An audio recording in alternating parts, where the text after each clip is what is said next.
Welcome to another bake session. Now, I have a man of Kent.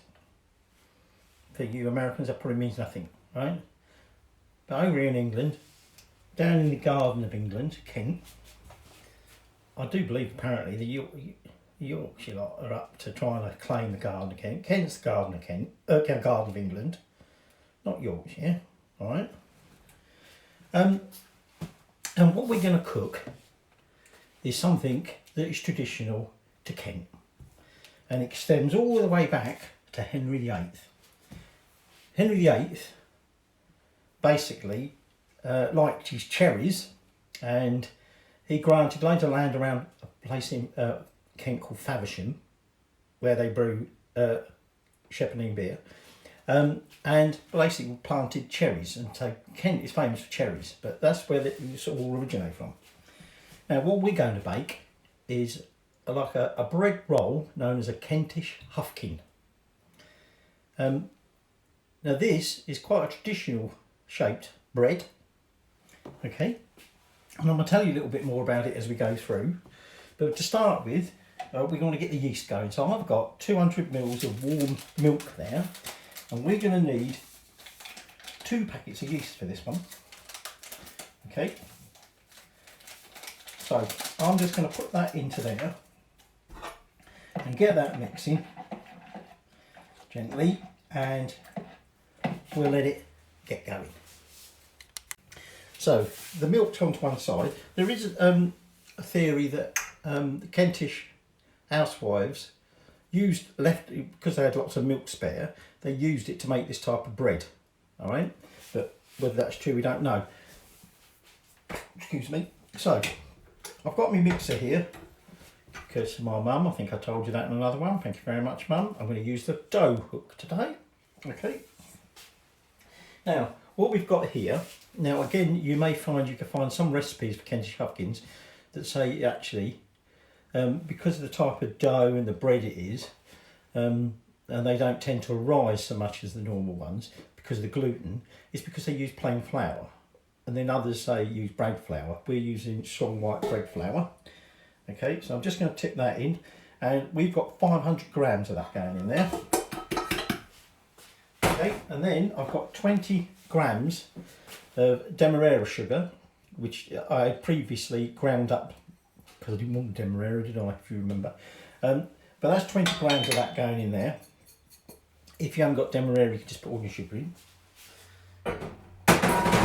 And then what we're going to do is we're just going to let that mix in for a little bit together.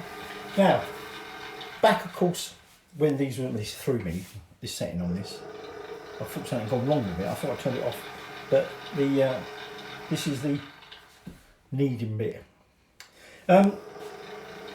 Anyway, traditionally this would have been baked, although it would have had milk in it, it would have had lard. Now, a lot of people nowadays will use butter because butter is what we have, but we're going to do it traditionally.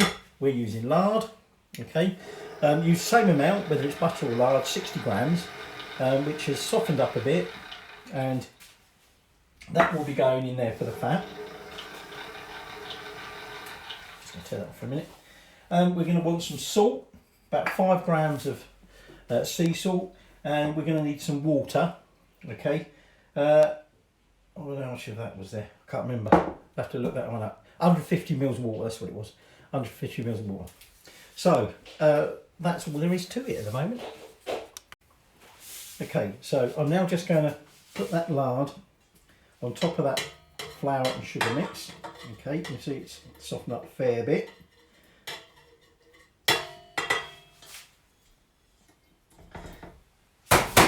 And I'm just waiting on that yeast to go for a little bit longer. But these were, like I was going back to the cherry orchards, these were baked supposedly by, at that time, a local baker, might have been a woman, okay, for the cherry pickers who used to come to obviously pick the cherries at picking time. So she baked them this special roll that they could have, bread roll, for their meal. And you'll see that it's actually a little bit different from your normal bread roll. Part of that was, but again, we're not really sure quite why, but it may have been simply so that they could enjoy it with a cherry or some cherry jam on it. But we'll come to that bit in a bit. So the lard's got in there, we're just waiting for that yeast to get going a little bit. And what we will do is add half of that yeast water, or yeast milk, sorry, and start it sort of kneading, mixing it together. Okay, but I'm just going to give it a little bit longer for the yeast. So I'm going to pour in about half of that yeast mixture, and then we're going to start kneading it together. Now obviously at this point it's not going to, you know, be complete, but we want to just get this as mixed all in, and when it's pretty much all mixed as well as it's going to, we will then add in the rest of that yeast mixture. Okay, so I'm just going to let this do its stuff. Now we might need to stop it and just use a spatula, knock the stuff down from the sides, but I'm just going to let it do its stuff for now. So I've done that as best as it will go. I'm now just going to add in the remaining milk and yeast, and we're now just going to set this off, and we're going to let it all mix together and effectively just leave it kneading for 5 minutes. Okay, so there's my clock on. Just going to set this for just about 5 minutes. We may need to, we may need every now and again just to go along, like I say, and scrape it off the sides. Right, so that's been going about a minute, and what we're going to do now is we're just going to add in that water and let that carry on kneading for the rest of that 5 minutes. So it's had that 5 minutes kneading, okay. So what we're going to do now is we're just going to now let it rest for a few minutes, okay. You can see, well, you possibly can't, but it's still a very wet dough, or it's wet anyway, but we won't worry too much about that at this stage. Okay, so like I say, I'm just going to knock that off of there, and then we're just going to let it rest for a bit, and then we'll then be adding in that salt. So I'll let that rest for about 4 minutes or so, and all I'm going to do is I'm just going to chuck in that salt, okay, and then we're going to start it off again, and this time we're just going to let it knead for 10 minutes, okay. So timer on, 10 minutes. So the dough's had 10 minutes of kneading, it's all now pretty much come together. Had to stop it a few times, just scrape everything up to make sure it was all getting mixed in, but it's pretty much done that now. So all we're going to do is scrape this off the hook, and then we're going to leave it in the bowl, covered over, to let it rise. So that will probably take about an hour. Okay, we're just going to cover it over with a cloth and leave it an hour, and it should approximately sort of double in size. All right. So let me set a timer, and then I've left it with the dough hook and everything, because when we come back, we're going to need it a bit more. Oops, sorry. Got my baking trays ready for it in a minute. It's had about 55, just under 55 minutes, and I can tell you it's well doubled in size. Okay, it's risen up nicely in here. So all we're going to do is we are just going to let it knead it again for a few more minutes. Okay, and then we're going to start shaping the Huffkins, the rolls. That's immediately knocked all the air out of that. So you're going to need some flour for this, obviously to flour the surface, but also we're going to flour the trays, and we're going to need some flour on top later. Okay, so I'm just going to let this go for a minute or two, and then I'm going to turn it out. So there's my dough turned out. And what I'm going to do now is I'm just going to get it into a shape that I can now start dividing it up. Now this is going to make about 12, okay, so I'm just going to start dividing this up. So when I've got 12, I'll show you how we shape them. So I've lightly floured that tray, so I take one of my portions, okay, and what we simply do is we bring up the sides to squeeze them into the middle, okay, get them sort of like squeezed as best you can, and so we're shaped to roll like that, which is all nice and smooth on top. So it's just a matter of placing it down, bringing up the edges, putting them into the centre, like we're sort of, I don't know, making like a pudding or pie, I don't know what you call it. Squeeze it together and then it should look nice and smooth on top. So we're just going to go through and we're going to do that with all 12, keep them spaced out on here, and then we're going to put them to one side to rise again. Now at this point we're now going to cover them with a cloth. Now ideally you want to then put the whole thing in a plastic bag. I haven't got any bags anywhere near big enough. Probably got bags that I'll fit one in, right? But we want to sort of try and keep it all enclosed if you can. So if you have got anything like that you can shove this tray in, do that. But then we're just going to leave them covered and we're going to let them rest for an hour to rise, okay? So before the end of that hour, you're going to need to come and preheat your oven to 210. Okay, so catch you in about an hour. So they've risen nicely now, okay. I'm going to do one tray at a time, but what we do now is we dust them over with some flour. Now you could do this with a little sieve if you want, that's up to you.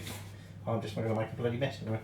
And then we lightly flatten them down. They're very airy.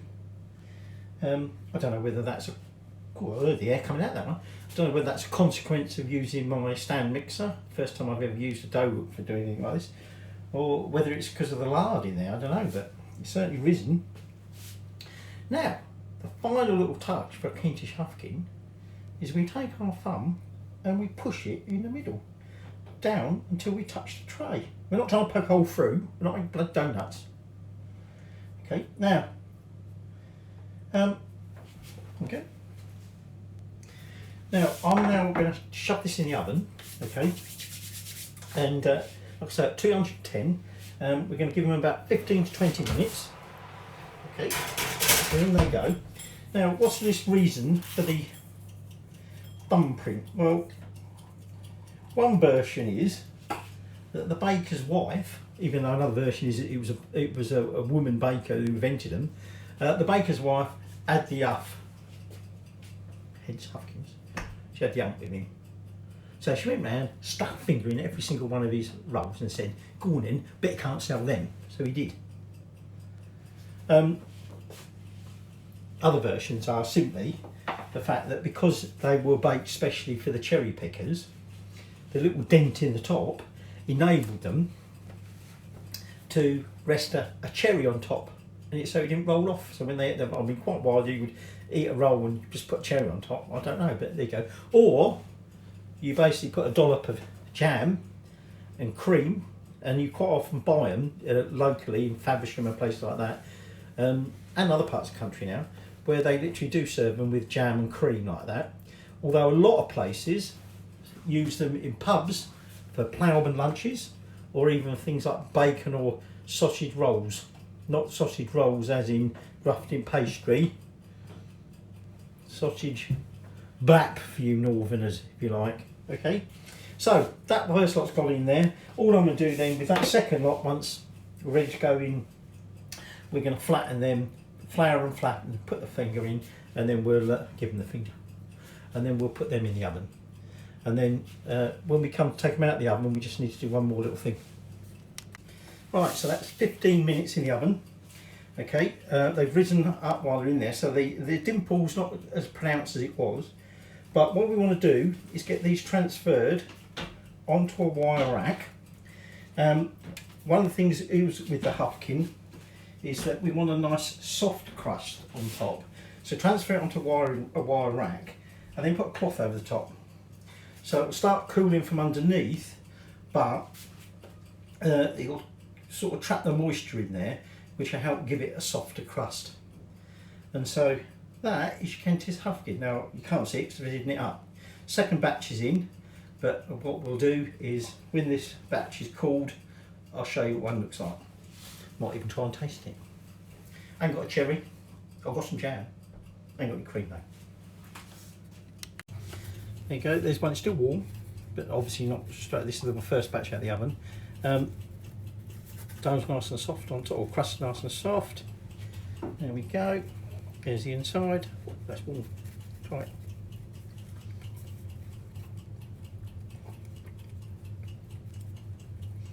Very nice. So I really ought to be having this with jam, or a cherry, or jam and cream. But you can have it wherever you like. Kentish Huffkin. Don't get the huff with them.